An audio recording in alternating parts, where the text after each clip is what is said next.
Olá, meus amigos, minhas amigas, sejam bem-vindos, bem-vindas ao nosso diálogo aqui que a gente vai fazer mesmo online, né? É super importante que a gente possa estar conversando sobre os temas que realmente são relevantes aí para a abordagem do meio ambiente, do debate educação e meio ambiente. Sejam bem-vindos e desejo que o fórum de vocês de educação, meio ambiente, sustentabilidade esteja correndo da melhor forma possível. E a minha contribuição aqui vai ser muito de tocar em alguns assuntos relativos à ecopedagogia dentro dessa abordagem da sustentabilidade. E como a ideia é falar de origens, perspectivas, fundamentos, eu vou mais ou menos fazer esse caminho e espero que vocês gostem e fiquem à vontade depois também para a gente interagir. Estou deixando aqui também na tela o meu @ do Instagram e a gente pode fazer esse movimento também por lá, né? E no final também faço um convite a vocês que conheçam as outras redes sociais que a gente também está diversificando um pouco a nossa presença online. E num fórum online como esse, sem dúvida nenhuma, a gente pode também trocar, tá? Bueno, vamos fazer o seguinte, eu estou aqui com algumas obras junto comigo, né? E quando a gente fala de ecopedagogia, é importante saber que a obra mais importante é essa aqui, tá? Ecopedagogia e Cidadania Planetária, do Gutierrez da Cruz Prado. Essa obra é uma obra considerada capital para quem quer estudar a ecopedagogia. Você não pode estudar a ecopedagogia sem passar por esse livro, tá? Tem outras capas, tá? Esse aqui é da 3ª edição, é o livro que a gente tem usado. No ano de 2023, o meu grupo de pesquisa, o Palabração, se debruçou capítulo por capítulo estudando esse livro. E a partir daí, então, nós aprofundamos o diálogo com a professora Cruz Prado, que ainda está atuando lá na Costa Rica, Nicarágua, de modo que a gente pudesse assim, fazer um diálogo com ela no sentido de entender melhor as bases, os fundamentos da ecopedagogia, para que a gente assim avançasse significativamente no estudo do tema. Porque vejam só, não é porque existe uma obra capital como essa que você não pode produzir algo novo. E esse era o nosso grande dilema, nossa grande dúvida. Nós poderíamos avançar para coisas novas, trazer novas contribuições, ou o modelo produzido por esse livro era o modelo final, o modelo que precisava ser praticado, pensado, articulado e de outras formas, tá? E para nossa alegria, né, a professora Cruz Prado nos disse, pelo contrário, a ecopedagogia não é algo que está cristalizado nessa obra. A ecopedagogia é um movimento de educação crítica que tem o tema sociopedagógico presente, mas ela não é algo que precisa ficar guardado numa caixinha sem nunca a gente mexer desde sempre, né? E o ano passado, em 2020, no outro ano, né, 2022, nós comemorávamos 30 anos da ecopedagogia, porque essa obra surge lá na Costa Rica por volta de 1992, tá? Então, nós já temos aí, é importante lembrar, 30 anos, nesse ano 32 anos de caminhada da ecopedagogia. Um estudo que a gente fez de pós-doutorado aqui, né, do qual eu supervisionei, nós percebemos que nos últimos 20 anos tinha pouquíssimos textos produzidos sobre ecopedagogia. Nós mapeamos em torno de 16 ou 17, fazendo um estado da arte dos últimos 20 anos. Isso quer dizer que existem poucas pessoas se debruçando sobre isso. Se você botar no Google educação ambiental, você vai ter mais de 50 mil resultados. Na ecopedagogia tinha 16. Isso faz muita diferença, tá? Então essa é a primeira coisa aqui que é preciso que você que está me assistindo pense nisso. Por que não se fala de ecopedagogia? Ou por que se fala tão pouco da ecopedagogia? Ou perguntando de outro modo, por que se fala tanto de educação ambiental e pouco de ecopedagogia? Essa é uma questão fundamental. Eu vou tentar mostrar isso ao longo da minha fala, não de forma direta, porque é uma pergunta que necessariamente não precisa ter uma resposta única, tá? Mas com certeza o conjunto de temas ligados aos seus fundamentos e as suas perspectivas de futuro colocam a ecopedagogia nesse lugar, tá? Nós ainda estamos dizendo com muita calma que a ecopedagogia está se transformando ou se construindo como um campo de pesquisa. Ela ainda não é. Ela é, por enquanto, um tema de pesquisa. E, claro, aqui no Chapecó, de modo geral, e com os colegas do Grupo Palavração, que é o nosso grupo de pesquisa, estamos tentando, a partir de iniciação científica, de TCC, de mestrado, doutorado e pós-doutorado, produzir uma ecopedagogia conectada ao nosso tempo, tá? Porque lembrem-se, lá em 92, do final dos anos 80 para o início dos anos 90, era outro contexto social, econômico, mundial, global, né? Eu estou gravando esse vídeo agora, numa época que o Rio Grande do Sul está vivendo uma tragédia socioambiental, que não é só culpa das chuvas. A gente sabe que tem muito do resultado da intervenção humana no mundo dos últimos vários anos. Não é do ano passado, não é porque fizeram uma barragem, não é porque Porto Alegre está na beira do Guaíba que está inundado. O conjunto de razões que faz com que essas tragédias ambientais e socioambientais aconteçam está ligado a um lastro de tempo muito maior que só os dias de chuva. E a gente sabe disso, que não cabe agora aqui aprofundarmos. Com certeza vocês devem estar debatendo sobre isso no evento também, tá? E essa obra, em resumo, nós temos aqui uma primeira parte onde aparecem os referenciais teóricos da ecopedagogia. Eu não vou me alongar em cada um deles, essa obra é fácil de vocês encontrarem e debaterem, né? Mas ela se embasa nas suas origens, né? No pensamento freiriano, tá? É bem importante isso aqui, tá? E não é porque eu sou freiriano que eu estou dizendo isso, tá? Mas no prefácio da terceira edição, a professora Cruz Prado reforça que a ecopedagogia surge e avança significativamente na sua produção a partir de um diálogo da Cruz Prado, do Moacir Gadotti, do Francisco Gutierrez com Paulo Freire no início da década de 90. Ousamos dizer, inclusive, que o tema que Paulo Freire estaria debruçado hoje, se estivesse entre nós, seria a ecopedagogia. Ou, usando uma expressão que o professor Greg Miziasek lá na China usa, né? Que ele diz que a ecopedagogia é o capítulo perdido da pedagogia do oprimido.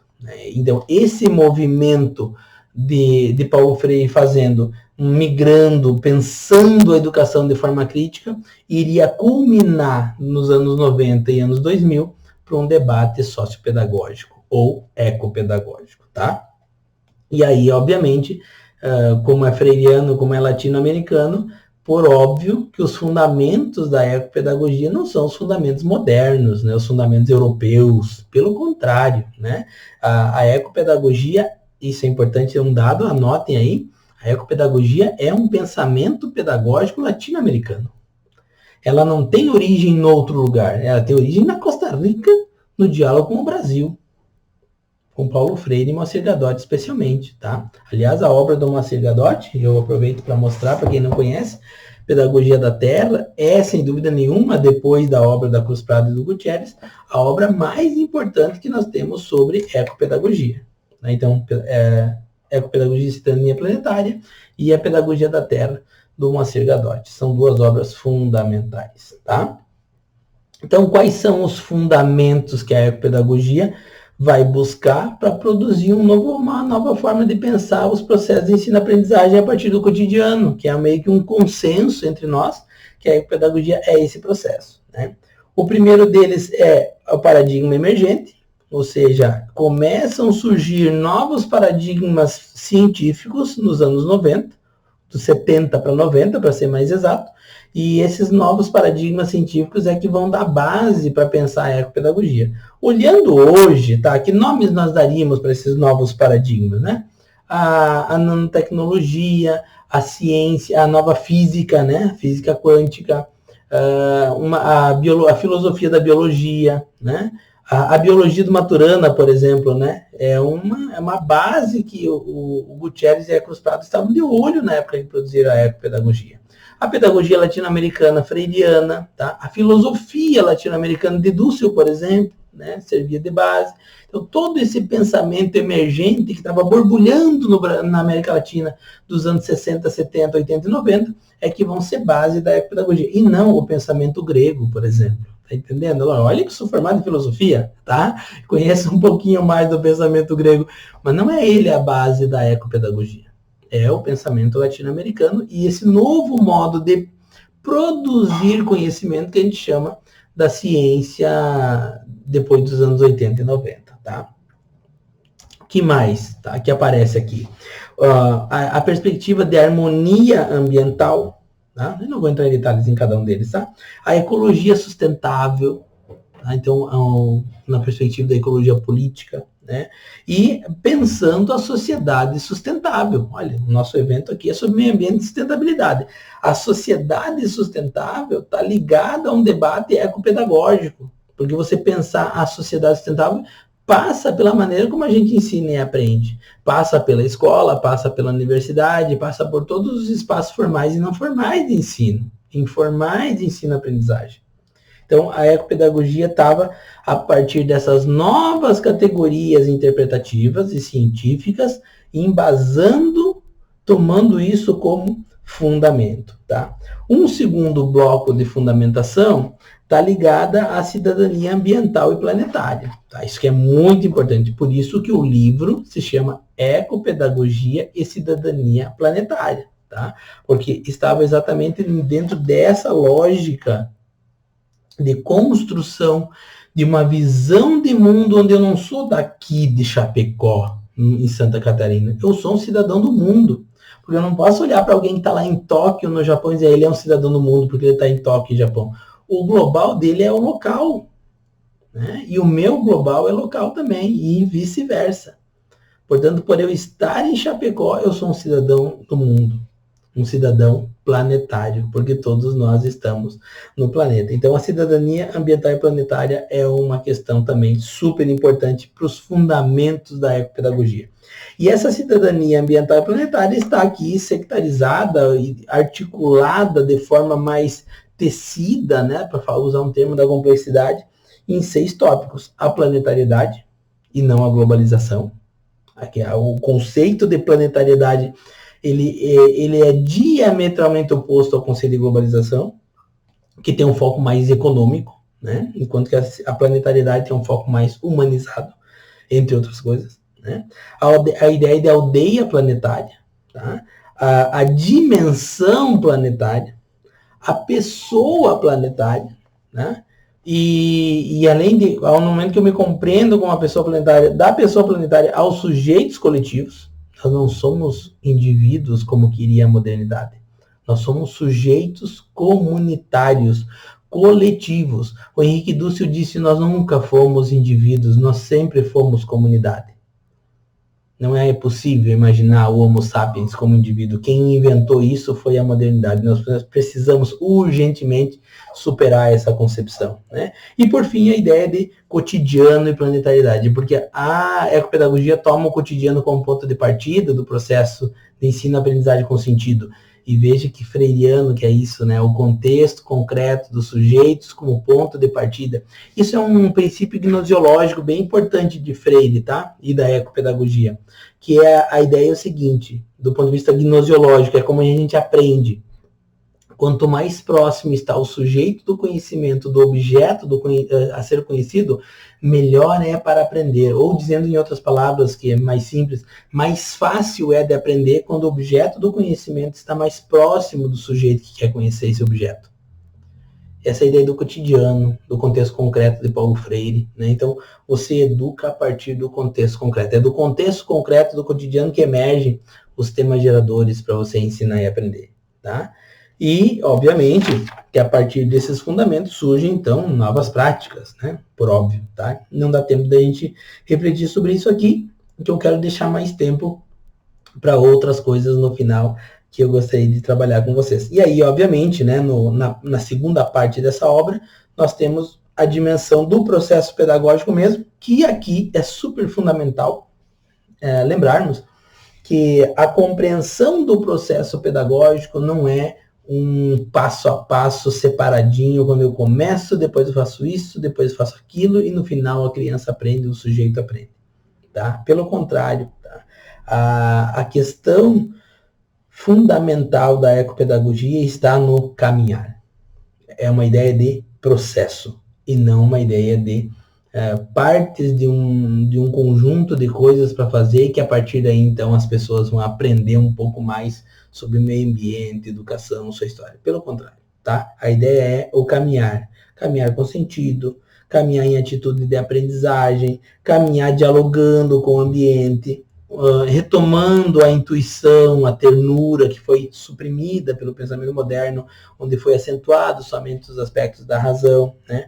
Olhar esse caminho como um processo produtivo, ou seja, onde a gente vai produzindo o conhecimento pertinente que a gente utiliza para intervir na realidade. Então tem uma dimensão da praxis política e social, né? Recriar o mundo e, no final, avaliar o processo. Tá? Então aqui é uma outra pegada, é uma outra coisa. Tá? E eu convido vocês à leitura desse capítulo em específico para que vocês possam compreender melhor, porque no pouco tempo que eu tenho aqui, não vai dar para a gente estabelecer mais detalhes sobre isso.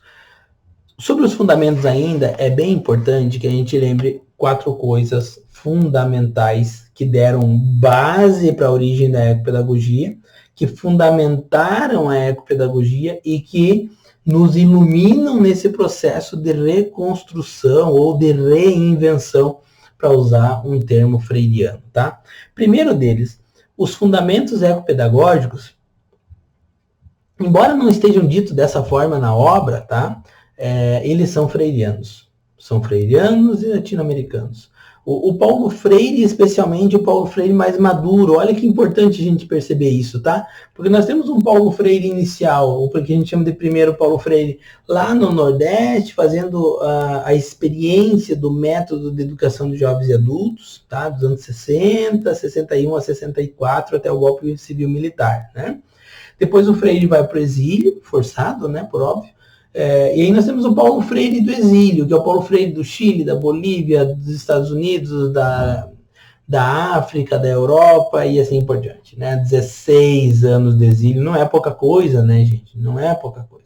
Eu faço 14 que estou na UNO Chapecó e já é muita caminhada. Você ficar 16 anos impedido de voltar para o teu país, né?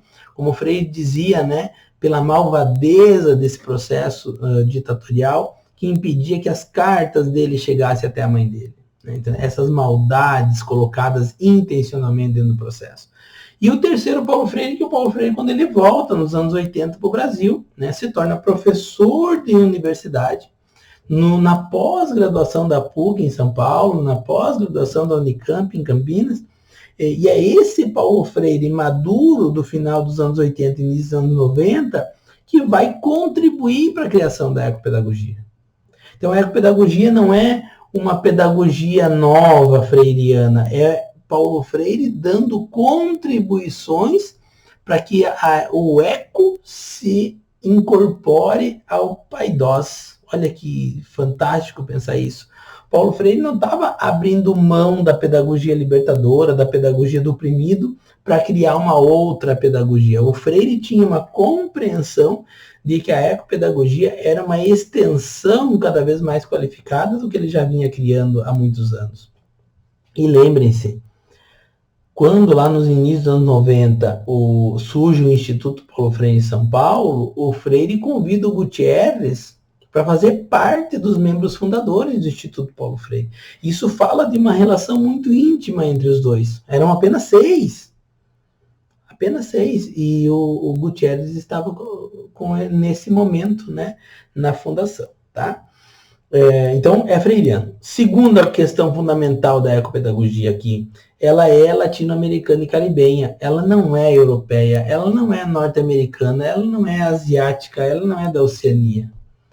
A ecopedagogia é um pensamento pedagógico original e autêntico latino-americano e caribenho. Por que latino-americano? Mas o Caribe não é latino-americano? É também, mas tem uma especificidade. Quando você olha no mapa, a América Central, ela tem uma especificidade diferente da América do Sul. O Caribe tem uma lógica de ilhas, tem uma lógica de países menores, países pequenos, uma outra lógica, tá? Uma lógica extremamente rica que nós conhecemos pouco. Então, ela é latino-americana e caribenha, tá? Por si só, desse modo, ela se caracteriza ou se credencia, ou eu diria se filia, dentro do espectro mais amplo da teoria crítica da educação. Tá? Ela vai fazer uso, obviamente, em alguns momentos, de categorias do pensamento marxista, do pensamento da complexidade, do pensamento da teoria crítica, né, da educação como um todo. Tá? Portanto, nós temos na ecopedagogia um conjunto de conceitos e noções e possibilidades ecopedagógicas que vão para além da simplificação do pensamento moderno. Tá? Então, a ecopedagogia, enquanto filosofia da educação, vamos dizer assim, ou enquanto pedagogia, se filia ao grande espectro das teorias críticas da educação. Ela não é a única teoria crítica latino-americana, outras também foram se criando. Só para dar um exemplo, o pensamento histórico-cultural tem abordagens, né, críticas, o pensamento do Saviani está escrito também, por óbvio, né, escrito nas teorias críticas de educação, com base latino-americana, criados, inclusive, no Brasil, como a pedagogia do oprimido de Paulo Freire. E a pedagogia se articula dentro do espectro maior da teoria crítica, dentro dessas abordagens que se aproximam, tá?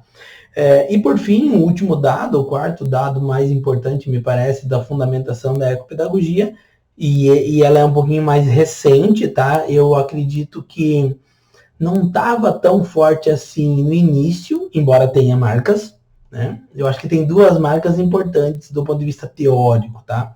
Uma delas é a biologia amorosíssima, né, do Maturana e Varela. A Cruz Prado repete várias vezes para nós de que realmente havia um diálogo ali, né?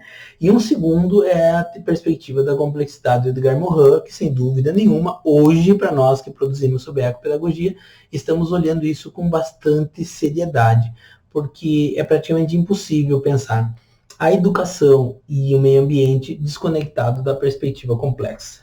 Tá? Embora eu seja um dialético, embora a gente pode estar muito mais próximo do pensamento materialista histórico do ponto de vista das teorias e das categorias do que o pensamento da complexidade, mas nós vamos tentando equilibrar esses dois no sentido de dar uma contribuição ainda maior para a ecopedagogia dentro de uma abordagem da complexidade. Tá? Não há mais, né? Nós já percebemos que não há mais como pensar a ecopedagogia sem pensar a complexidade dos problemas ambientais e educativos, tá? Então, quer estudar ecopedagogia? Vai ter que passar por Paulo Freire, vai ter que entender o que é um pensamento latino-americano, vai ter que saber que você vai se filiar ao espectro maior da educação crítica, né? Que é uma educação crítica, política, de resistência, e, enfim, um conjunto de palavras que a gente usa para disseminar esse pensamento crítico, e também pela perspectiva da complexidade. Talvez,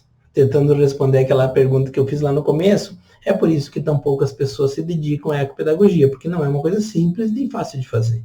Tá? Embora nós aqui no Grupo Palabração estamos nos colocando uma missão dos próximos 20 anos de debater a perspectiva ecopedagógica. Tá?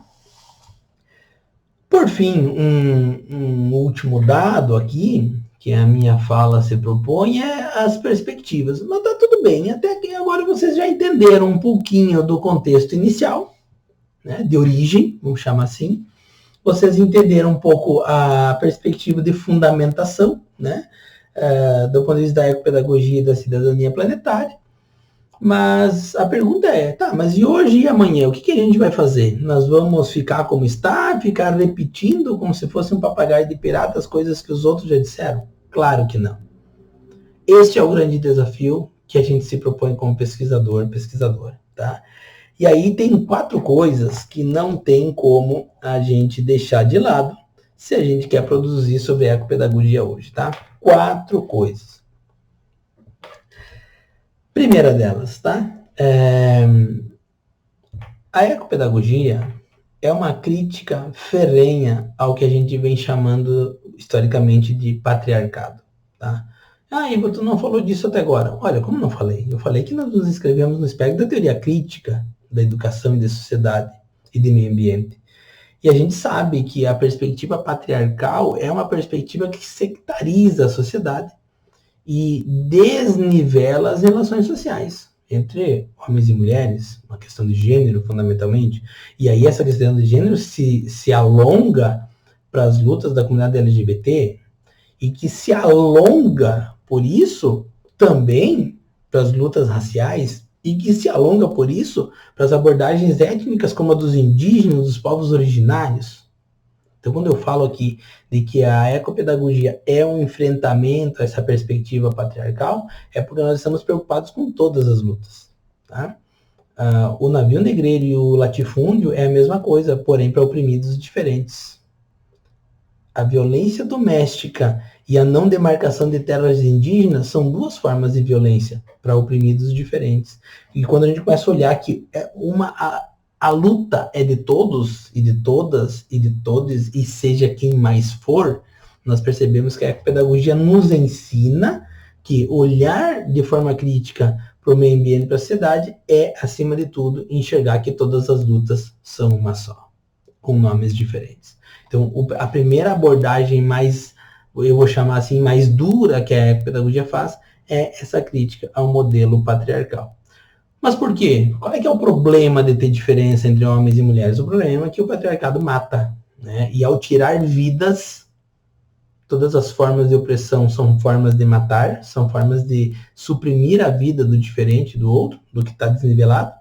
Então nós temos que nos preocupar com isso, né? Se fosse só gerar diferença social, cultural, a gente ia lutar por sociedade e cultura, tá tudo bem, né? O problema é que ele mata, ele suprime o outro, tá? Então essa é uma questão fundamental. Não dá tempo de nos alongarmos aqui, mas enfim, a gente vai deixar inclusive alguns textos que temos produzido sobre isso, tá? Uma segunda questão importante do ponto de vista das perspectivas, que são 4, é a crítica que a gente faz ao pensamento moderno. Por que o pensamento? Qual é que é o problema do pensamento moderno? Qual é que é o problema do positivismo? O problema do positivismo é que ele acredita que está tudo pronto, acabado, posto. Por isso, positivismo. E a gente acha que não está tudo pronto e acabado. Está pronto e acabado para alguns se beneficiar do ponto de vista social, ambiental, econômico, cultural. Então é preciso fazer a crítica à modernidade com essa forma de acento exacerbado na razão humana. Olha o filósofo fazendo a crítica ao pensamento moderno, para que a gente possa enxergar que nós não somos só a razão, nós somos também ternura, amorosidade, abraço, carinho e tudo mais que nós quisermos ser. E a modernidade está dizendo que nós somos só a razão, isso não é possível, tá? Inclusive, pensadores como Karl Marx, Theodor Adorno, o próprio Edgar Morin, Paulo Freire, estão colocados em específico, em cada um no seu tempo, no que a gente chama de pensamentos da crise da modernidade. O Adorno vai dizer que Auschwitz, o campo de concentração de Auschwitz, é o cume da modernidade falida. Né? Que esse acento na razão gerou Auschwitz. E Auschwitz não pode se repetir. A perspectiva de abordagem simplista cartesiana coloca o mundo em caixinhas. E o Morin vai dizer, não dá para pensar assim, é complexo, está tecido junto. E aí nós poderíamos continuar aqui fazendo esse... mas então não vamos mais escrever artigo com título, introdução, referencial teórico, método e conclusões. A questão não é a estrutura. A superação do pensamento moderno deve ser uma superação dialética, na perspectiva de superar guardando. Então aquilo que ainda serve a gente guarda, a gente aproveita, mas é preciso criar novas estruturas e formas de pensamento. A modernidade diz que só existe uma forma de pensamento, que é o pensamento científico, e não tem problema nenhum com o pensamento científico. O problema é tomar todos os saberes populares como não científicos. Esse é o problema. É colocar o pensamento científico acima do pensamento milenar popular, dos saberes das pessoas, da experiência feita. Esse é o problema. É a supressão do outro pensamento, assim como a supressão da vida pelo patriarcado. É preciso retomar esses saberes. Tenho certeza que o professor Mauro Guimarães vai falar disso nos Saberes da Convivência. Porque é preciso falar de outras coisas. Não é possível que a gente imagine que somente exista uma religião, uma ciência, um tipo de conhecimento, só o homem branco como verdadeiro e todos os outros como... Não é possível. É sobre isso que a gente está falando. E a pedagogia vem nesse movimento de agora, nessa segunda fase que a gente está fazendo uma crítica à modernidade. E é na modernidade que surge o capitalismo. Então é preciso fazer uma crítica ao capitalismo, porque o capitalismo e a modernidade estão intimamente conectados. Uns retroalimentam o outro, de tal modo que o patriarcado se reproduz pelo capitalismo, o capitalismo sustenta o patriarcado. O capitalismo reproduz o pensamento moderno, o pensamento moderno se sustenta no capitalismo. E essa forma diferente, e existem formas diferentes de lidar com as coisas, que não precisa necessariamente ser por troca de dinheiro, ou de venda do trabalho, ou de alienação do trabalho. A questão é que é possível pensar outras formas de troca. Nem estou achando que um dia o dinheiro vai desaparecer ou que não existirão mais relações capitalistas. O bom é que não existissem, mas existirão. Eles vêm demonstrando uma capacidade de resiliência tremenda em cada crise que ele enfrenta. A questão de fundo é nós imaginar que só existe um jeito de lidar com isso. Só existe um jeito de fazer a relação trabalho e pessoas. A relação financeira com pessoas. Ou numa perspectiva de sustentabilidade, o tripé tem que estar focado no tema econômico e não social e ambiental. Ou o econômico acima do social e do ambiental. Essa que é a questão de fundo fundamental que a gente está pensando aqui. Então, nós já percebemos que coexistem, e a questão aqui nem é transformar tudo num comunismo, tá?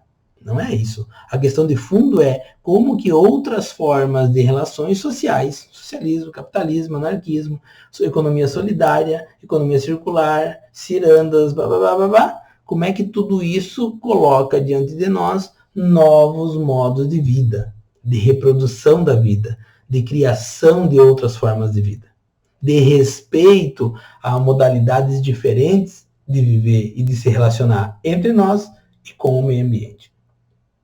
E, portanto, também com o saber, com o conhecimento. Tá bem? E, por fim, um tema que nos é muito caro e que a gente ainda está trabalhando nisso, né? E estamos trabalhando sério e vai uns 10 anos ainda para a gente resolver essa pegada, é o tema da cidadania planetária. Vejam, o livro que eu apontei para vocês antes, Ecopedagogia e Cidadania Planetária, está em crise, porque a professora Cruz Prado, né, a professora Cruz Prado, está dizendo que o tema cidadania, o termo cidadania já não dá mais conta, porque o termo cidadania é um termo burguês capitalista. As mulheres argentinas, latino-americanas alertaram ela, olha professora, a gente não se sente conectada com isso, porque a cidadania é para os homens. A cidadania foi pensada para os homens europeus. Então, a gente está falando agora de cuidadania. Cuidadania. Como que nós vamos cuidar da vida, cuidar do planeta, cuidar da sociedade, cuidar dos outros, cuidar de nós mesmos? Como que a gente vai cuidar de novas formas de produzir conhecimento? Portanto, emerge aqui um neologismo criado pela Prof. Cruz Prado, que nos serve muito bem no português, que a cuidadania é a dimensão ética por excelência da ecopedagogia. E é também a dimensão ético-política, porque ela vai botar em crise ou botar o dedo na ferida de todos esses outros itens anteriores que eu acabei de falar. A perspectiva da cuidadania é a novidade que a ecopedagogia está trazendo para esse novo tempo.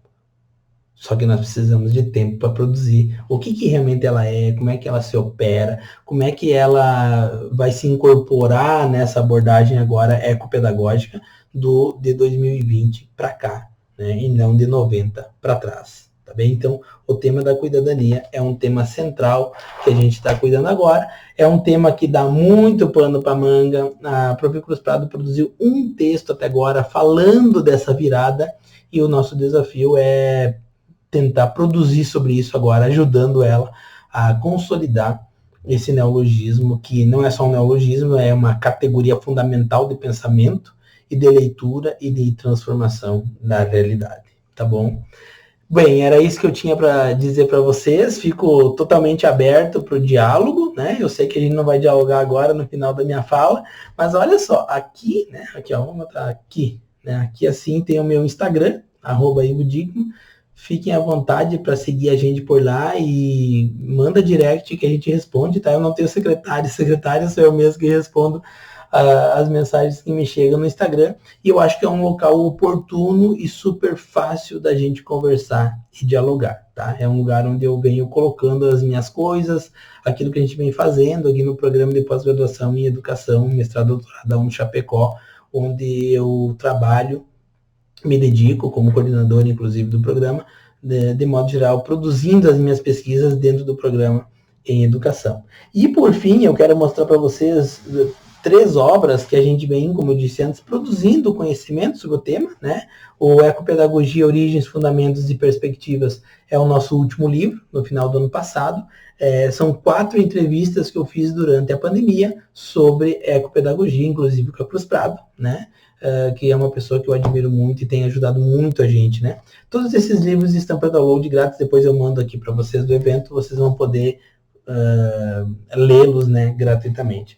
Uma outra obra que eu produzi em 2021, Educação Ambiental Freiriana, pode ajudar vocês a compreender qual é a ligação de Paulo Freire com a temática ambiental. Então, como isso é uma base do pensamento da ecopedagogia, esse livro aqui, que é resultado da minha dissertação de mestrado, lá em 2010, pode ajudar muito vocês também, eu acredito, né, espero que vocês também percebam isso, para conhecer um pouco mais como que Paulo Freire se aproxima do debate ambiental, que supostamente ele estaria fazendo agora. Então, convido vocês à leitura também, gratuito.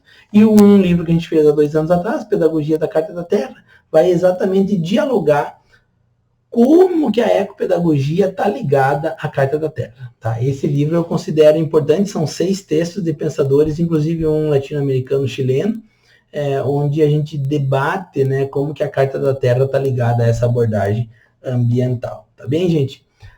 Além disso, convido vocês a conhecer a TV Ecopedagogia no YouTube, onde tem várias entrevistas e debates nossos sobre a temática ecopedagógica. E quem gosta de escutar o Spotify, algum podcast, nós temos também o podcast Ecopedagogia, onde lá temos mais de 60 programas já sobre ecopedagogia e educação ambiental crítica, tá bem? Então, deixo aqui o meu abraço para vocês. Mais uma vez, de coração, o agradecimento pelo convite e espero que a gente consiga continuar conectados por aí pelas redes, tá bom? Um grande abraço, bom evento para vocês. Tchau, tchau.